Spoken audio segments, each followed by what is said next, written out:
Urgente en La Nación Más. Acaban de denunciar por coacción agravada a Daniel Catalano, el dirigente de ATE, que está convocando a un paro, a una movilización y a dejar en cese de actividades a todo el sector estatal el día que se conozca el fallo contra la presidenta Cristina Kirchner, la vicepresidenta Cristina Kirchner. Ahí ven ustedes el Juzgado Criminal y Correccional Federal 3, en donde acaba de presentarse esta denuncia contra Catalano. Los denunciantes son Juan Martín Facio y Mangiocala José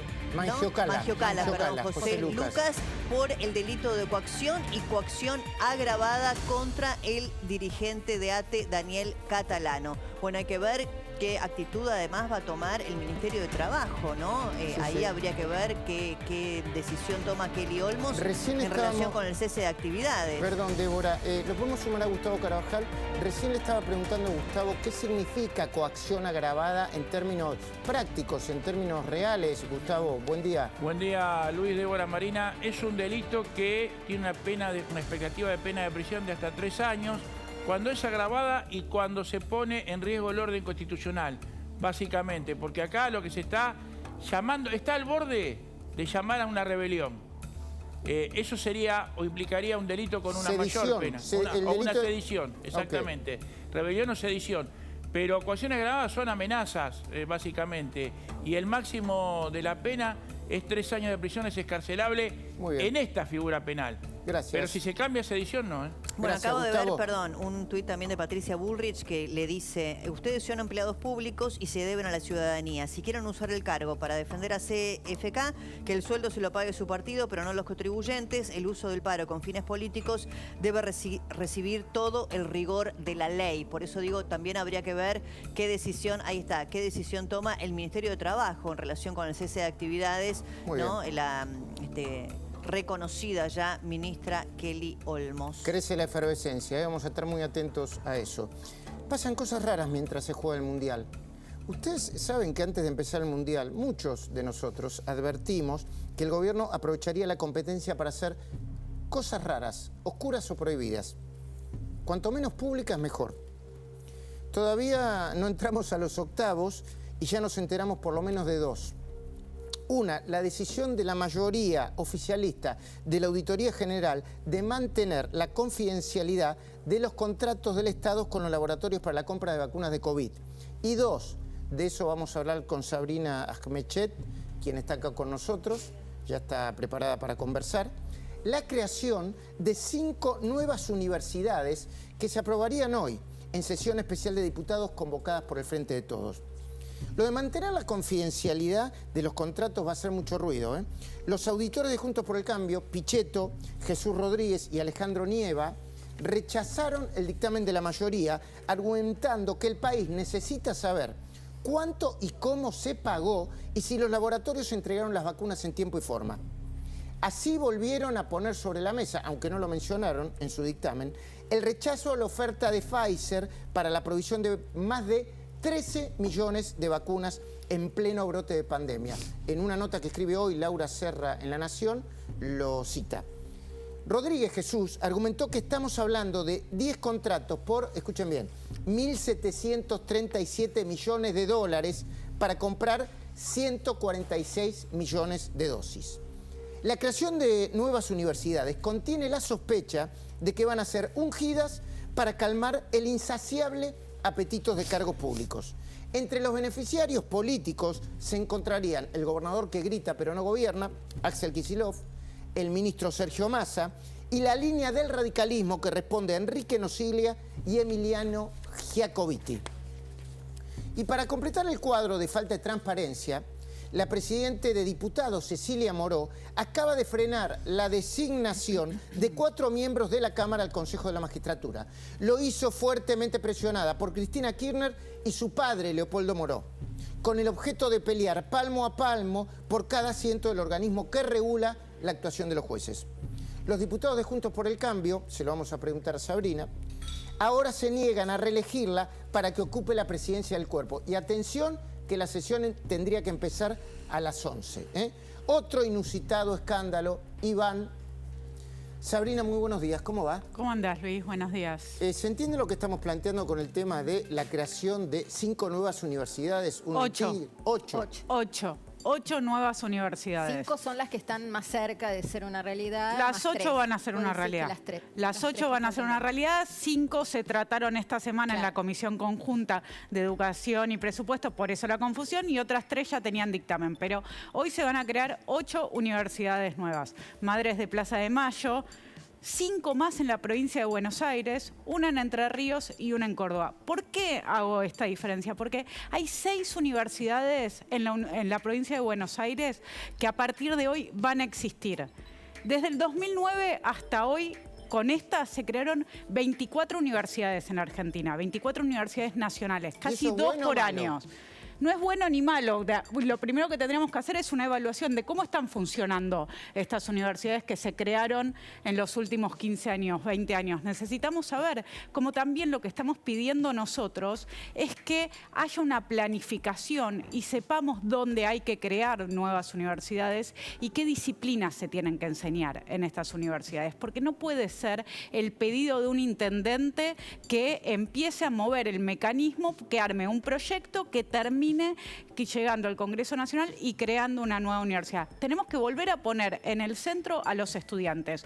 Hoy, lamentablemente, solo 16 cada 100 estudiantes en la Argentina termina el secundario en tiempo y forma. Ahora, Sabrina... ¿Quiénes van a ser los que vayan a estas universidades? ¿Para quiénes se está creando? Entiendo que tu denuncia, más allá de este tema educativo, tiene que ver con otras cuestiones. Una, imagino yo, vos dijiste la creación también de cargos públicos en cada una de ellas, el presupuesto correspondiente, el adoctrinamiento en otros casos, porque lo hemos visto, y los padrinos también políticos. me gustaría que cuentes el tema de el direccionamiento de fondos, porque por ejemplo vimos durante la gestión de Julio De Vido cómo a través de la UNSAM, la Universidad de San Martín, se hacían contratos justamente para evitar los controles. Entonces, contar ese mecanismo, para qué se usan las universidades muchas veces, que no es para darle educación a los jóvenes, sino para otras cuestiones vinculadas con la corrupción. Lo que se necesita, por eso insistimos dentro de Juntos por el Cambio y por eso firmamos tanto en el PRO como en la coalición cívica y parte del radicalismo también dictámenes de rechazo a estas últimas universidades que se trataron. Insistimos que se necesita una planificación. Una planificación significa entender cómo están funcionando las universidades actuales y entra en juego todo lo que vos estás planteando y también poner un mapa en la Argentina para tratar de entender en qué provincias hacen falta. Después, yo no tengo en absoluto una posición anti-universidad nacional. No, hay muchas provincias en las que hacen falta. Hay muchas familias que se ven desmembradas cuando los chicos terminan el secundario, pues se tienen que ir a estudiar a otra provincia o tienen que venir a la capital.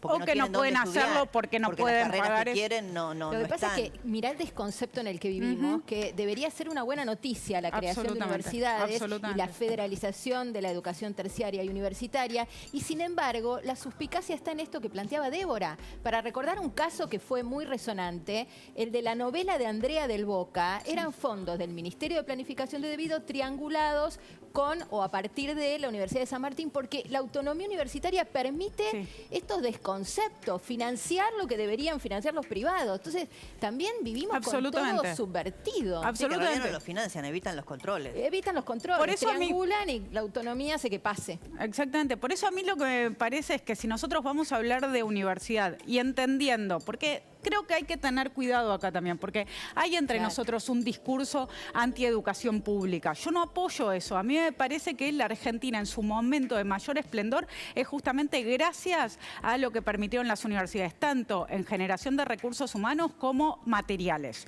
Entonces, entendiendo eso... Perdón, Sabrina, digo, para seguir aclarando. Una cosa es tener un discurso antieducación pública, que es de lo que se agarran los supuestos progres para hacer cualquier desbarajuste, y otra cosa es usar los recursos del Estado como una especie de barril sin fondo, como un bolsillo de payaso que lo terminamos de pagar todos nosotros con inflación, con desbarajuste y, perdón, y con negocios que vinculan desde padrinos políticos hasta cosas que no tienen por qué hacer las universidades, ¿no? Eso. Me parece muy importante aclarar esto, Luis, porque nos están corriendo con que nosotros decimos que es una chicana que los chicos pobres no llegan a la universidad. No es una chicana. Hoy vivimos en un país que no están terminando el secundario. Solamente un chico de 10 de sectores vulnerables llegan a la universidad.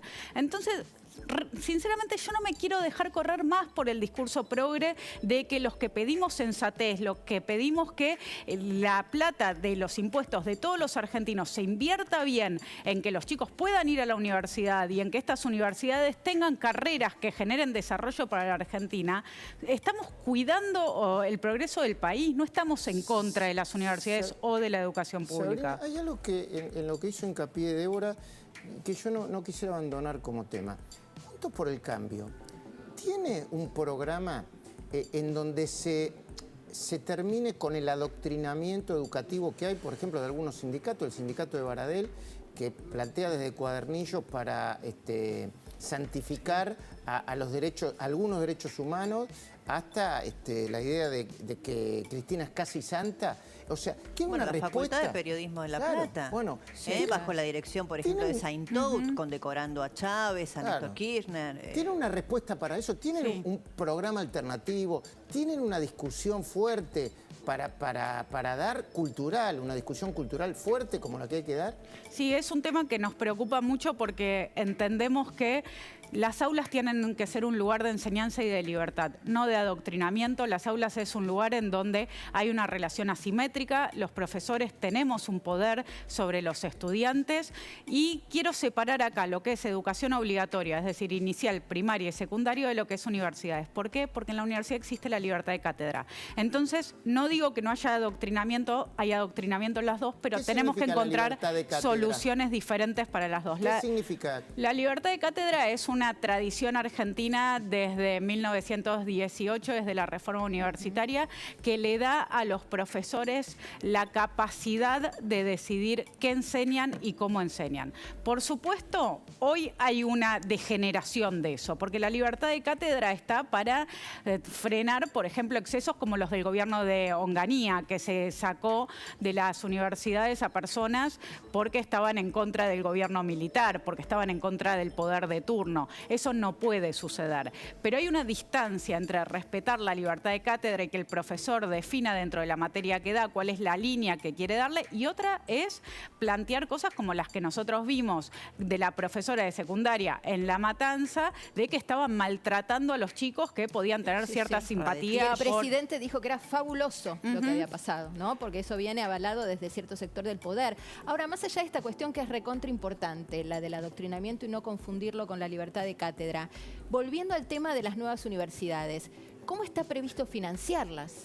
Bueno, esa es otra cuestión que es súper importante, porque el Ministerio de Educación Nacional, la mayor porción de su presupuesto va en universidades nacionales. Cada vez que se crea una nueva universidad nacional, esta torta se reparte en más pedazos.